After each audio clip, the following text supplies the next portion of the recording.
بسم اللہ الرحمن الرحیم۔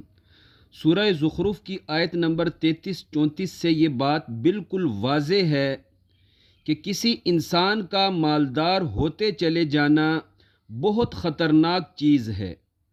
ان دو آیتوں میں اللہ پاک نے فرمایا وَلَوْلَا أَن يَكُونَ النَّاسُ أُمَّةً وَاحِدَةً، اگر عام لوگوں کے ایک ہی ملت کفر میں جانے کا یقینی اندیشہ نہ ہوتا تو میں خدا کافروں کی چھتوں، سیڑھیوں اور مسندوں کو سونے چاندی کا بنا دیتا۔ مطلب عام انسانوں کے کافر ہو جانے کا خیال نہ ہوتا تو میں خدا دولت کثیرہ صرف کافروں کو ہی دیتا اور مسلمانوں کو صبر کے بدلے جنت دیتا۔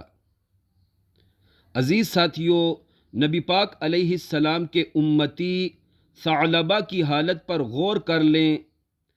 ثعلبہ صحابہ کرام میں مسجد نبوی کا کبوتر کہلاتا تھا۔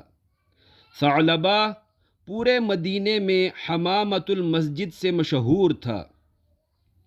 ثعلبہ دن بھر مسجد نبوی میں عبادت کرتا، نبی پاک کی زیارت کرتا اور رات میں بھی مسجد نبوی میں قیام اللیل کرتا تھا۔